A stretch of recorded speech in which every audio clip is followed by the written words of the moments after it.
William of Saint-Amour was a minor figure in 13th-century scholasticism, chiefly notable for his withering attacks on the friar. Biography. William was born in Saint-Amour, Jura, then part of the Duchy of Burgundy, in c. 1200. Under the patronage of the Count of Savoy, he was active at the University of Paris from the 1220s, becoming Master of Arts in 1228. From a reference in a letter by Gregory IX, it is evident that he had become a doctor of canon law by 1238.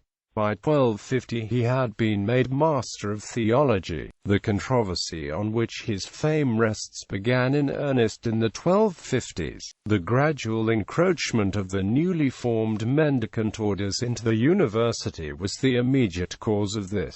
The secular clergy had previously enjoyed unrivaled teaching privileges at Paris, but the friars presented a serious challenge to the monopoly, gaining a number of prominent lecturing posts. The career of Bonaventure is indicative of the friars' rising stature in academia. The seculars bitterly resented this incursion, and engaged in a prolonged conflict with the friars. According to Matthew Paris's Chronica Majora, this controversy brought the university to a point of near collapse, exposed to danger, owing to the suspension of its lectures and disputations, and the dispersion of many of its scholars, owing to the insults and reproaches of the preachers and miners. Particularly offensive was the friars' desire to increase the number of teaching positions, entirely against established custom. At length a dispute was brought before the papal curia. William had emerged as the mouthpiece of the secular party, and in 1254 he and 5 other masters directly petitioned Innocent IV. The Pope proved sympathetic to the concerns. Innocent duly limited many of the friars' powers, and reduced the number of chairs they could legitimately occupy at the university. This victory, however, was short-lived.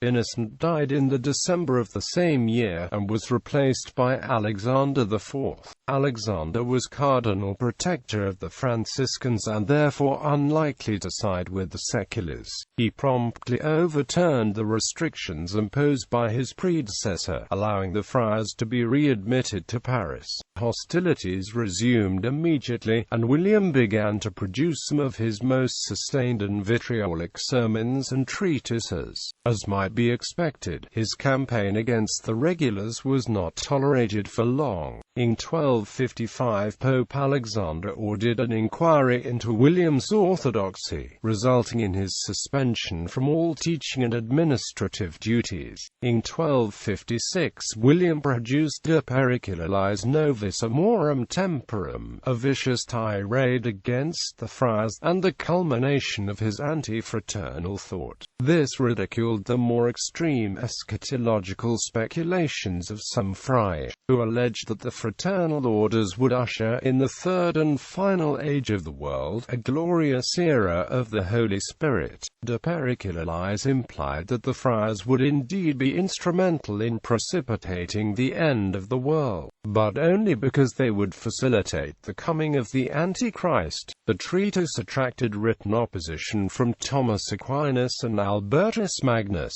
both Dominican friars, and was examined by a curial committee. Thomas Aquinas wrote Contra Impuniens to rebut William's charges.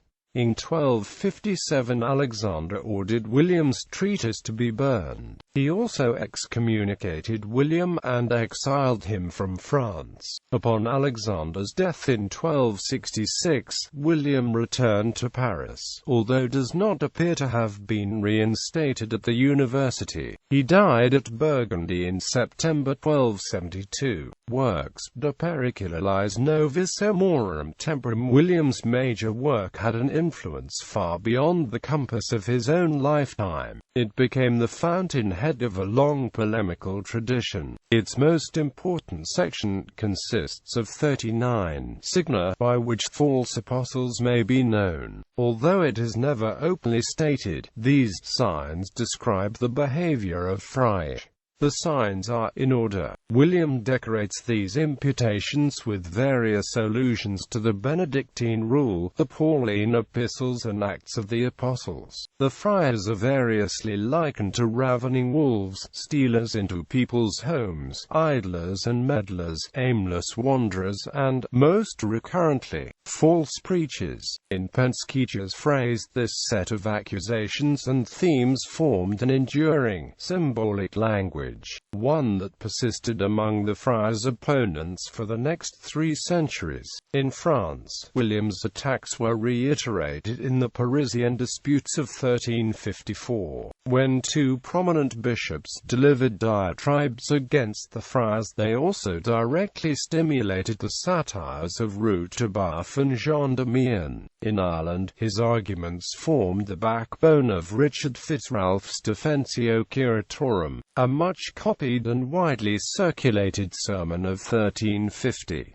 In Scotland, Dunbar and Robert Henryson drew on William's motifs. In Germany, the Lutheran pamphleteers Johann Eberlin von Gunsberg and Heinrich Speld made much use of his ideas. William's work proved especially influential in England, where one of his earliest supporters, a Master Lawrence, appears to have been active. The work of Langland, John Gower and Chaucer directly echoes the Periculalize, while its key ideas were assimilated into Lollard ideology from Wycliffe onwards.